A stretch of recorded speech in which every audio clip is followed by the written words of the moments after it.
Taudi, Vasim Rava, Usham Alochon. It is Samazog Makroti Toya be Shanat English, Pachlitan Lee. Ina Hamzumawan would Darasta yen Bneyet Lishana Musifaya. Purkhani ila go ta'altat musiqa, yani performance, or urkhat busai, yani the approach that I have in my research, ila bi ta'alta umkhat musiqa.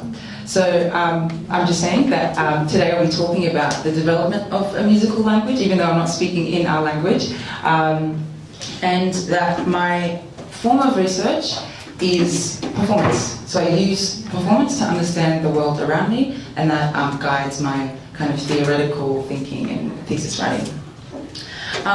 But today I'm here to share some insights on how musicians in our community navigate creative choices and challenges when continuing our culture in stateless transnational diaspora.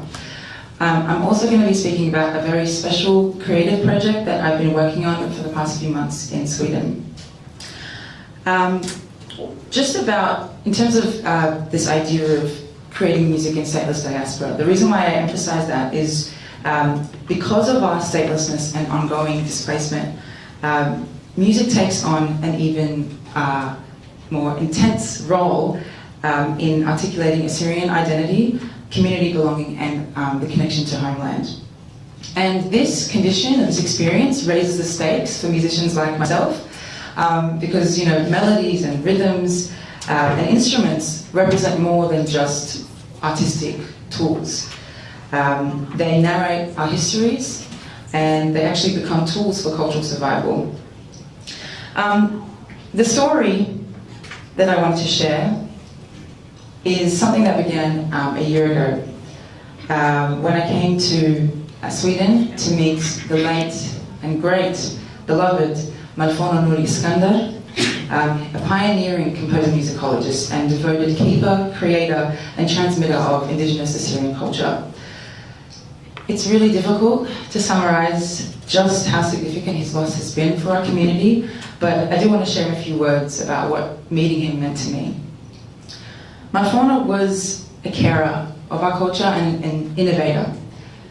He was experimental and he drew on different musical styles, but he also emphasized grounding these experiments, which is what he called his compositions, in indigenous cultural forms. This is what was so significant about meeting Malfono for me, because he inspired me to see new possibilities for performing Assyrianness on my instrument, the piano, which for so long had felt like such an obstacle and just fraught with so many technical issues. By the end of our first meeting, Malfono decided that he would write a composition for microtonal piano, I'll explain what that means in a second, and violin, that his amazing daughter Salsan Iskandar would premiere. She's a violinist. She would premiere that with me. Sadly, of course, he passed away on Christmas Day before we could continue, but Salsan and I decided we have to continue this project in his honor. Although Malfono hadn't had the chance to begin writing the composition, he left a wealth of draft compositions behind. And one of these was a collection of hymns from the Satar of Soma Kabir collection, so what's performed in the Syriac Orthodox Church during the Great Lent. And he'd originally arranged these hymns for violin and buzuk, which is a long-necked lute. Sultan and I began together with these drafts in late August this year with a vision to rearrange them for violin and piano. It was not long into our rehearsals that we had many questions for Malfono, and we really wished he was there. Some pencil markings were faint or unclear, which led us to ask questions like, what did Malfono mean by this? Did he intend to write it this way, or did he mean to write something else? And even at some points, Sultan would be like, really, Baba? I don't know if this is something that Baba would do. No, but we had so many questions that we wished we could ask him. And it felt like we were detectives searching for clues. And in many ways, it reflects what Assyrians and many indigenous groups facing cultural loss experience. the continued searching, rediscovery and piecing together of our culture. So our process involved a very careful balancing act of many moving pieces.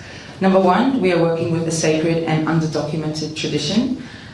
Two, we're honouring Malfono's compositional approach and his draft manuscripts, whilst at the same time negotiating that with our own creative individual tastes, and trying to make this engaging for audiences who bring their own expectations, especially about these hymns, which mean so much to our communities.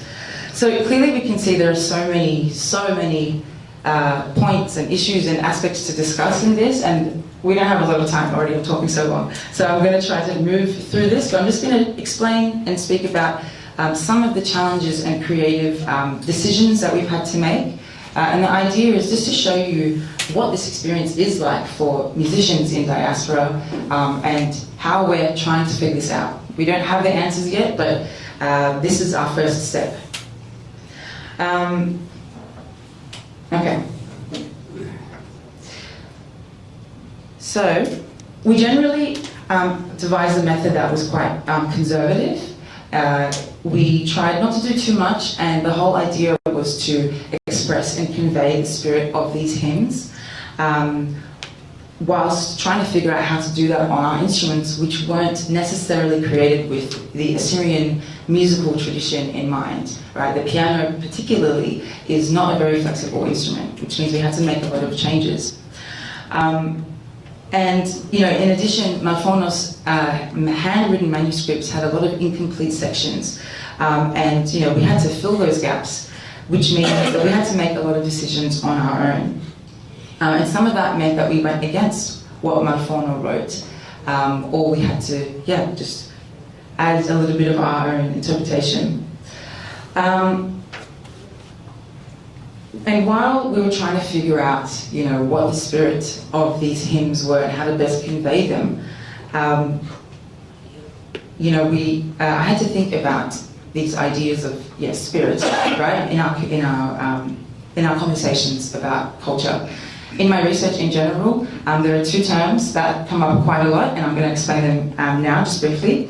They are rucha, or ruho, and tama. So rucha as in spirit, and tama as in taste. And I'm going to explain these to you because they've become quite central themes in my research. So rucha can generally be understood as a collective or authentic expression of the Assyrian people that we inherit and pass down for generations.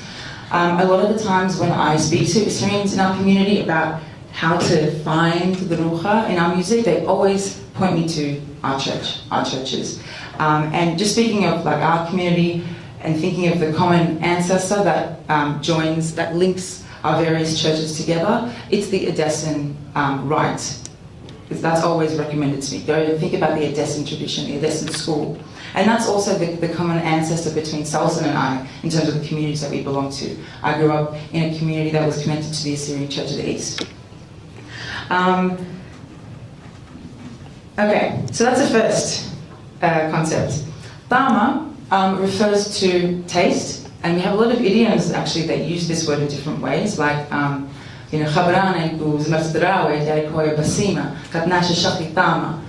as in the words in Rawe, they have to be good, they have to be nice, they have to be tasty essentially, so people can get the taste of it, enjoy it, and understand the sense of it. But at the same time, they're linked to individual preferences about music and judgments that people make, like how valuable or how value judgments, as in how much they like a certain way of expressing the music.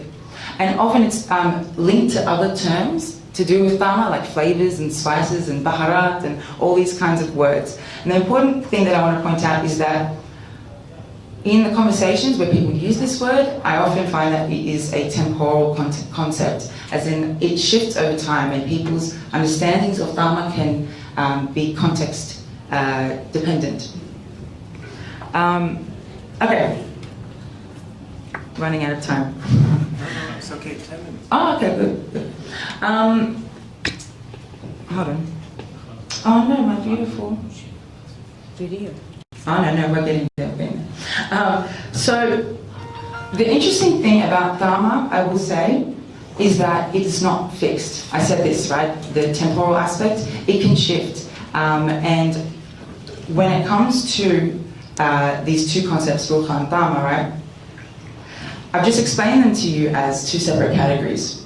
But a lot of the time in performance and in a real life kind of context, I found that rucha and dharma, when people talk about it in terms of our music, actually overlap quite a lot. And the line between them can be quite blurry. What people consider to be like expressive of our spirit, this collective understanding of authenticity, and what people understand to be someone's personal taste, someone's personal preference for how music should sound, can overlap.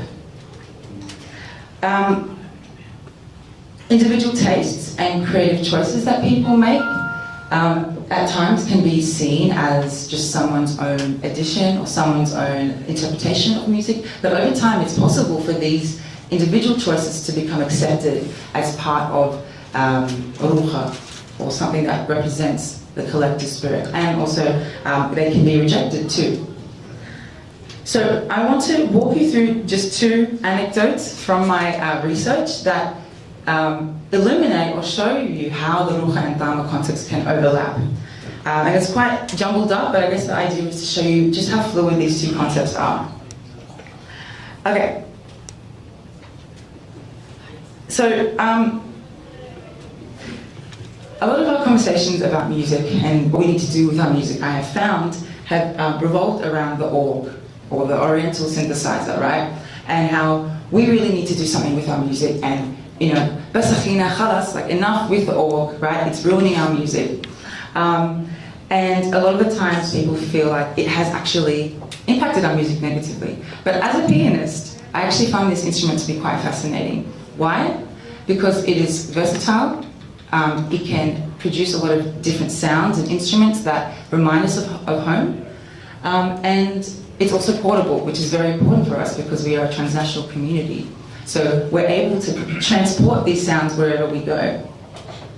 But at the same time, this instrument hasn't always been so versatile. And this is what I learned from my dawula teacher, my drumming teacher, Sinan Sliwa, who is from Iraq, Syrian from Iraq, about Sheikhani.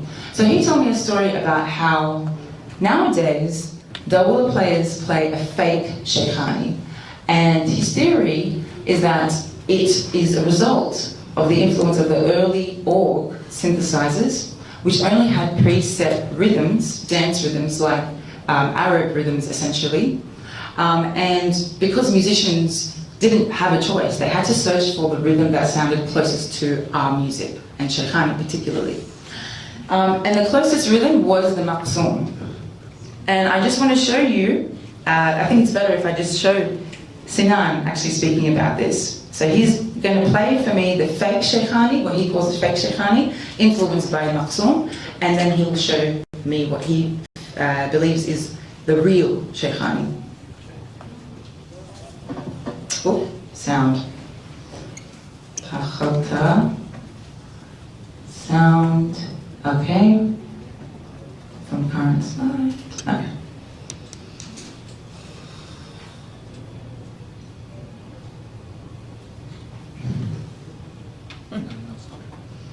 My computer is frozen. This is the most important thing, it's music.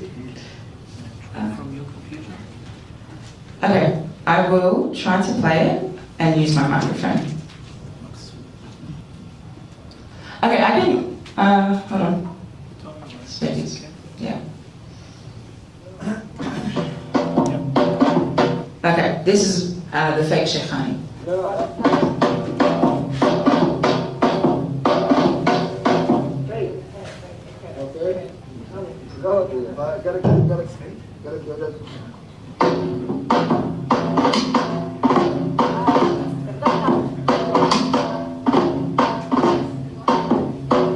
Okay, do we hear the difference? Yeah?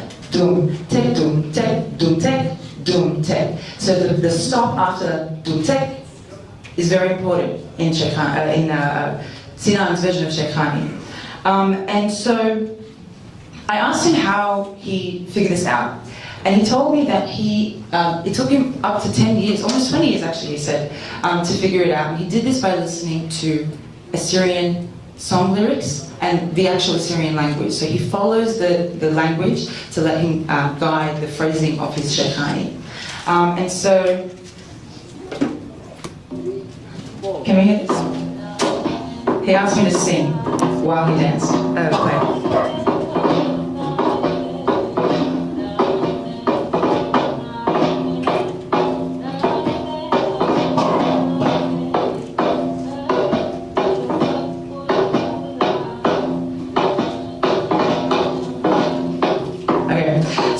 We probably can't hear me sing very well, but I wonder if we noticed how we were both moving together. And I guess the idea is that Sinan is focusing on the Assyrian language and the way that it influences the way we perform our melodies. And the idea behind this, he believes, is that it allows Assyrians to dance Sheikhani correctly. And it's based around the stomping of the foot in the middle of the Sheikhani. You know, duck, duck, duck, duck, swing back and go. So, I know there's so much to talk about here, right? But just wanted to kind of explain this aspect to you. But when he was speaking about this, right, he also spoke about how now he plays the real Sheikhani, and when he plays it this way, he is adding a little bit of baharat, a little bit of like spice, right?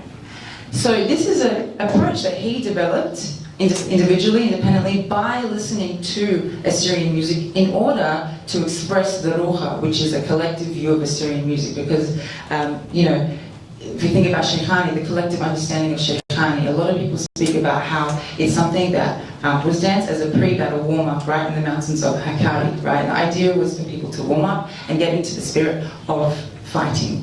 So it's an effort that is based in a goal to express ruha, but it's his own individual approach, and it's something that he's adding to the basic Sheikhani beat to express the ruha even more. So can we see how ruha and dhamma are kind of overlapping here? So, the most important thing though, is actually, these are both important. I'm going to be Ms. Fadana, I'm going to talk, I'm sorry. The project with Salsa. One of the hymns that we arranged was Sumsomo, the fast, yes. Actually we found that in the same way that these ideas of ruha and dhamma that we heard about in Sinan's example, right? This is something that he did in order to address an influence on Sheikhani that emerged from a limitation that we had on the org. Because the original orgs did not have Sheikhani rhythms installed in there, musicians had to make a choice. They were restricted by their choices, and that influenced our music. So this was what he did as a response to that limitation. In a similar way, both Solson and I had to do the same thing. The arrangements that Manfona wrote were for buzuk and violin. That instrument pairing has a particular effect and sound, and Manfona was thinking about those two instruments when he was writing that music, which means the same kind of colors and textures and feelings that you get from listening to a buzuk, you can't get that on the piano. I had to think extra hard and try different things to manipulate the sound of the piano to give it the same feeling that Manfona would have wanted. So in our first rehearsal for Sumsomo, I asked Salsan to sing the melody. Immediately, when she began singing it, she started tapping her foot and really emphasizing a strong beat. Sumsomo is a ba'ultho, which is a supplication. And this is a bu'ultho marafram, right? So it's supplication, and these are generally written with a really strict poetic meter, which means there's a very consistent rhythmic pulse. Salsan also explained to me that this is one of the hymns where you can really feel a folkloric spirit. And what she's speaking and referring to here, when we're thinking about ruha, right? What's the ruha of our music? There is this general understanding that when the Assyrians were Christianized in the 1st to 3rd centuries, right? Music was used by early hymn writers like Bardaisan and Marafram as a way to encourage people to join the church. And so what did they do? Bardaisan listened to the music of the people, the local communities and the folkloric traditions, and used those melodies and set them to texts, religious texts. And so there's this idea that the key to Aruha is these hymns, because they represent a folkloric spirit. And this is one of the expressions of Aruha that Salsan and I wanted to convey. But it was very difficult to translate that onto the piano. And we spent a long time trying to figure out, like, what should we do? How can we emphasize it? How can we bring out that spirit on the piano, which a lot of the times generally keeps the rhythmic pulse. The piano is generally seen as like it keeps the rhythm, right? And we also both need to work together to emphasize the rhythm and the poetry that this melody is based on, because we're not singing as well. I was hesitant to add something new because, of course, also these sacred hymns mean a lot to people, and I don't want to add something that impacts people's connection to it. But one of the things I tried was adding the Sheikhani rhythm that Sinan taught me. This was my understanding of a folkloric rhythm, or it's something that I knew the best, and it's something that I kind of interpreted from Salsan's expression of Sumsomo to me. I'll just play to you how she was singing it to me. صمصم دربعين يومين وديرا متى متيرا. Soon after that, we began dancing, and she was stamping her foot like Sheikhani as well. So we tried it, and it worked. It worked, and we decided to keep it in there, right? But the point here is, right, I made this choice. It was a creative choice, right, based on my creative tastes, my Dharma D, and also my understanding of a folkloric rhythm based on my connection to culture. I know Sheikhani well, basically. But it was done because of a limitation of the piano and the difficulties of emphasizing the rhythm. And so we don't really know exactly how these melodies were performed. We don't really know if Sheikhani was a dance performed, and especially because the story behind Sheikhani is connected to Hakkari, which is quite different to where Salsan's family and lineage comes from. But we needed a solution, and it was based around a practical decision. This was my flavoring of Sumsomo in an effort to express the ruha of these hymns, which is that it's the understanding is that it's based in a folk melody. Now I'll show you the result, and then I promise I will stop. This is from a rehearsal. Actually, the next day we performed it at Örebro University in Sweden to a small audience, and I want to emphasize this is the first step. Yeah.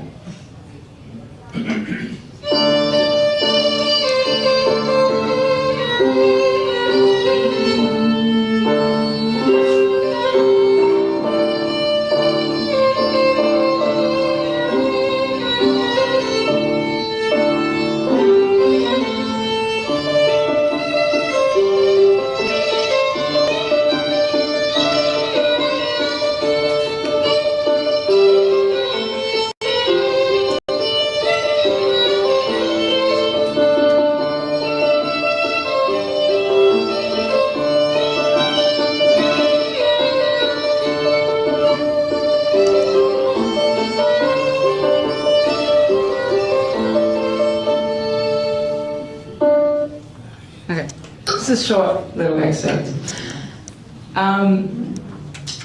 Okay, conclusion. The main idea here is that while I've presented two categories of ruha and dhamma, right, they can be seen as two separate categories, the creative process actually shows us that those concepts can actually be quite fluid, and they're actually quite intertwined. Context, and the kind of parameters that it might set, let's say the piano, That's the instrument that I learned in diaspora, which is where I was born. It's the only tool that is available to me, well, has been for a while, to express my Assyrianness. That shapes and influences the way I express musical tradition. And because of those parameters or limitations, right, I need to make independent or creative choices, Tama-based choices, that may or may not influence the way we understand Ruha. I guess the idea overall in all of this is that, first of all, I view culture as something that is constantly evolving, right? And that personal tastes, whether it's the taste of individuals within the community who make judgments about what is expressive of Ruha and what isn't, or the personal tastes of musicians within the community who make choices about what they do in performances, play a role in influencing performance outcomes and overall understandings of the tradition. When I go back to Sweden after this, Sultan and I want to continue working on this. This really is the first step. And as you can see, it involves a lot of work and research. We need to do contextual research. I need to, hopefully next year, go to church when Satar Soma Kabir is being performed and understand what that looks like. And we also want to work on some more hymns from various Assyrian churches too. Of course, all of this requires a lot of resources, which the two of us are trying to invest, but we also need fundraising for these kinds of projects. It takes time. It's something that we're trying to do, so let me know if you're interested in supporting. Basim Rava and Taudi, I hope we can talk about this. I'd love to know what you think.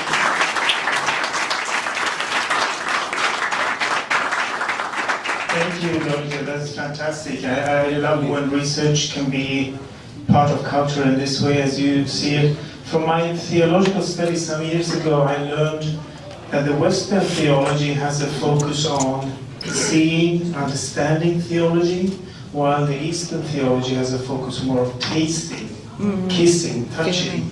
Yeah. And I think that you touched upon this encounter between these different instruments and these two concepts very clearly. Thank you very much again. Thank you.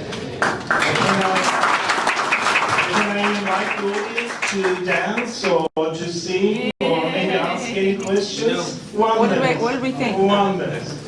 Yes. No. Yes. He doesn't know. He's the dictator.